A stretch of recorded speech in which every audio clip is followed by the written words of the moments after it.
Hey there, chatters. I'm Nat. And I'm Kat, and welcome to the Crime Chat.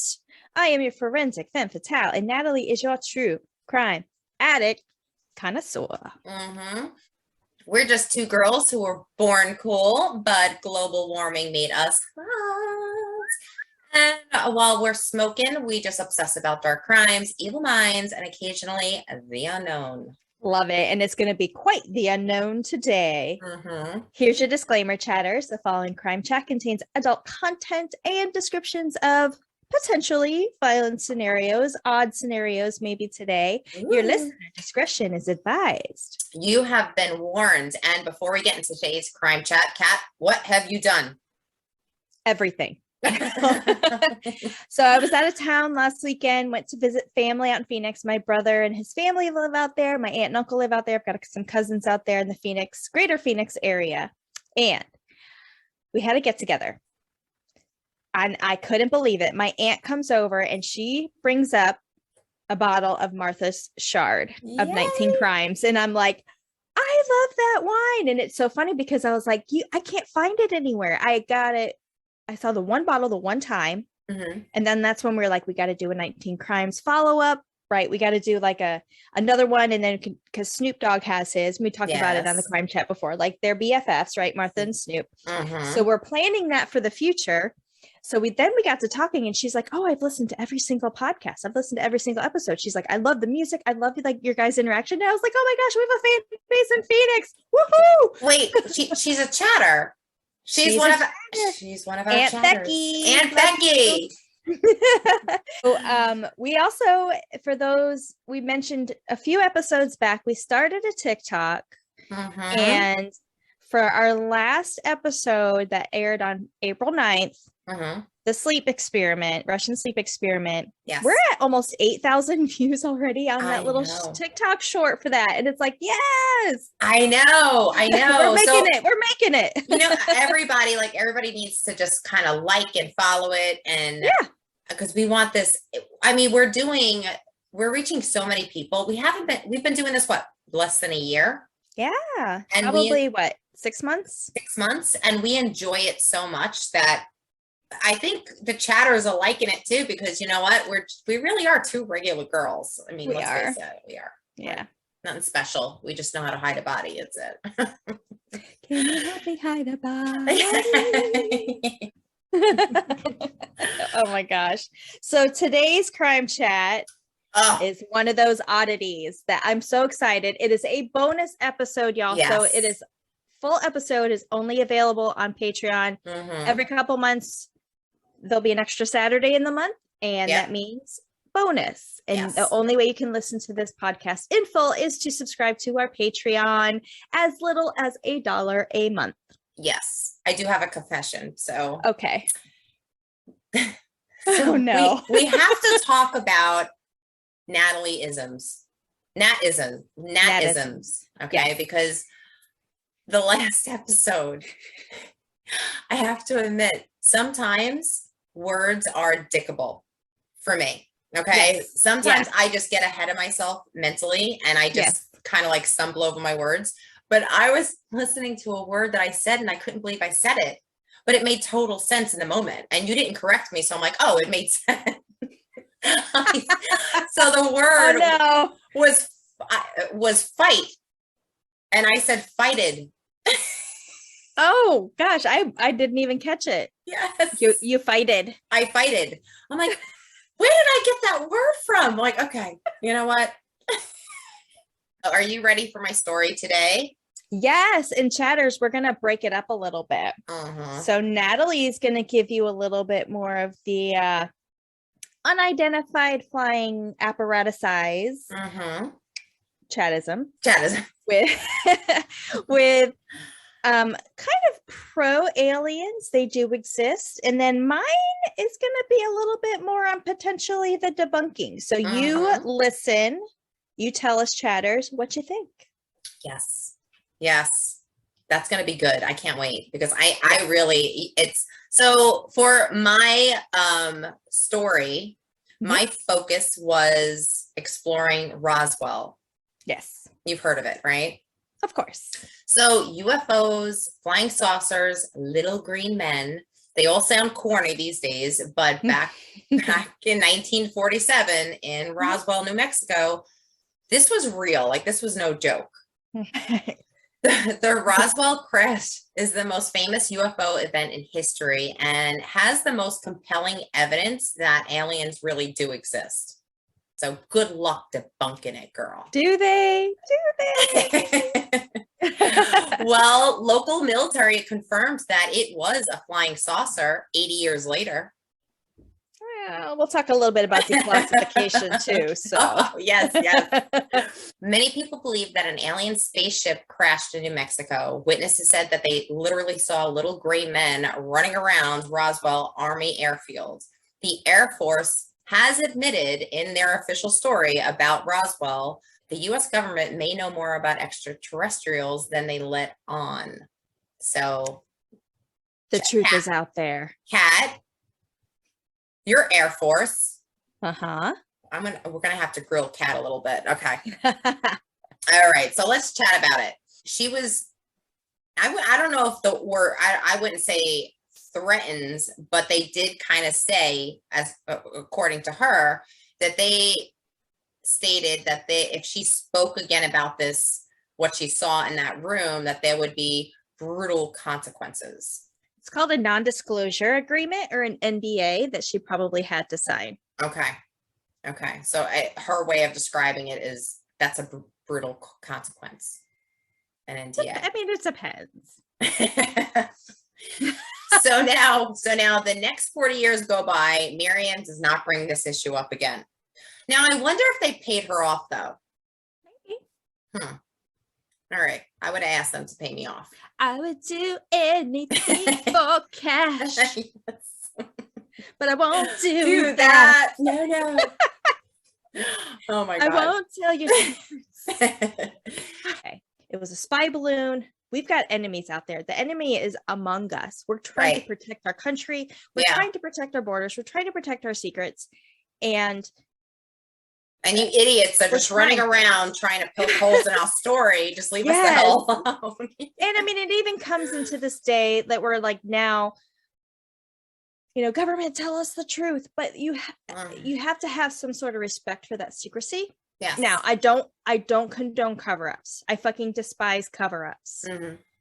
But you have to acknowledge the fact that if I tell you certain things, it could damage our potential national security. We'll get into a little bit of that classification. Yes. So I have to tell you, okay, not to get sidetracked here, but I'm just gonna. We're way tracked off. This is way tracked off, but this is a bonus episode. So yes, I went out the other night for like a work event, and there was somebody that was there that was interested in me. It was obvious, and tell me more. Yeah. You're pouring that drink. So we ended up, we were at the event, but the bar, I'm in Florida, so we were at this nice little like posh tiki bar, and he's like, join me for a drink. I'm like, okay, no problem. Went drink. Within 5 minutes, Kat, he immediately mentions two things: religion and politics. Oh God. Okay. He literally said to my face, just so you know, I'm very this or very that. And I go, awesome. And I picked up my drink that he bought me and I walked away. Good for you. I'm like, now we have your story and all the evidence that was outlined. Amongst the stripper pole. Yes. Are you ready? Yeah. To talk about? I am. Scientific evidence and declassification of military projects. Yes, I am. Everything that's been classified has to go through a declassification process. So I wanted to kind of throw that out there from the beginning, right? And just say, you may submit like that Freedom of Information Act request that was submitted. You might not going to get an answer right away because it has to go through the whole process. And that's timely. Now, somebody from the outside could also say, well, they're dragging their feet, right? But sometimes it's one or two people Like that's their whole job. And if you're talking about records that are this thick, they have to go through every single page. That's just going to take some time. Yeah. Years. Mm-hmm. So I wanted to throw that out and kind of start talking a little bit about declassification first and kind of how that all works. Because in 2013, the mystifying theories of what exactly was in Area 51 came to a screeching halt. We had all these theories, conspiracies, Area 51, Area 51, and the government going, there is no such thing. Well, the CIA then released all the deets on this. Yeah. Their long history of space, aliens, UFOs, all that shit came out. And the government officially acknowledged Area 51 exists. And I kept, like I said before, I kept thinking of the original movie, The Independence Day, where Will Smith is like, he comes up to the gate and he's like, and then the gate guards are like, sir, I'm not sure where you think you're going. And he's like, I know it exists. And he's like, I don't know if you have the clearance. And he goes over and he lifts the little parachute off of the alien. He's like, that's right. Enough clearance for you. And there's like, go ahead. That's like, exactly what's going to happen. That's right. what's going to happen. So that was 2013. I mean, that's like 9 years ago. That's not that long ago. Right. But in 2005, a FOIA, or that Freedom of Information Act request, was sent to the CIA by the George Washington University National Security Archive. And they were like, hey, what is this Area 51 thing? I've got this official request in. What the hell? So 8 years later, they come out and formally release this classified document and unleash the chronological history of the U-2 spy plane. The U-2 was put into service in 1956, and Area 51 was used to develop these aircraft and subsequent aircraft, to include the A-12, also called the Oxcart, as a reconnaissance plane, and then eventually the stealth fighter, the F-117. Now, I'm going to have some pictures of these also on the Patreon. These mofos look like spaceships. Really? Yes. Have you not seen them? No, I have not. You have to put that on Patreon. I've never seen that. And I honestly, I wouldn't know what to look for. I wouldn't know. I would be looking up UFO and they would be, Google would be throwing me every stupid thing under the sun. So yeah. Well, I'm going to go a little Air Force nerd on you. Okay. I love it. And talk about aircraft a little bit. Okay. But with this acknowledgement now public in 2013, Area 51 would officially make its place on the Nevada map. Like it never even existed, but now it's there. It's only been there since 2013, which I think is crazy. And I'll tell you something. So like I said, I joined in the late 90s. I joined the Air Force in the late 90s. And so many people are like, does Area 51 exist? And I'm like, I don't know. Shit. People also think security clearances. Of course it exists. It's an actual fucking air base. Well, I mean, it wasn't though. It wasn't then. In 1947, there was an actual air base. Right. And we used it in World War II. But we didn't call it Area 51. What do we call it? We called it the RAAF. I'm going to get into that. Oh, okay. That was Roswell. That's New Mexico, not Area 51. I'm going to let you know how Area 51 got named Area 51. Oh. Now, I say all of this about the U-2 and the shoot down and everything like that, just to give you a solid example of the type of super secret aircraft that was commonly mistaken as a UFO. Oh, okay. Area 51 has become the focus of modern conspiracy theories due to its secretive nature and connection with its classified research. These theories include the storage of and examination and reverse engineering of crashed alien spacecraft, including material supposedly covered at Roswell, the study of its occupants, and the manufacture of aircraft based on alien technology. The meetings or joint undertakings with extraterrestrials, the development of exotic energy weapons and the Strategic Defense Initiative or other weapons programs, the development of weather control, the development of time travel, teleportation, I can get my technology. Ass back? I can get my ass back. Okay. Bring it back. I'm bringing sexy back. I'll bring it sexy back. Okay. and the activities related to a shadowy one world government or the Majestic 12 organization. Do you know what that is? No. Okay. What? The Majestic 12 is also known as MJ12. It's a purported organization that appears in UFO conspiracy theories. This organization is claimed to be the code name of an alleged secret committee of scientists, military Dickable leaders, words. Dickable words, girl. Chatisms. Chatisms.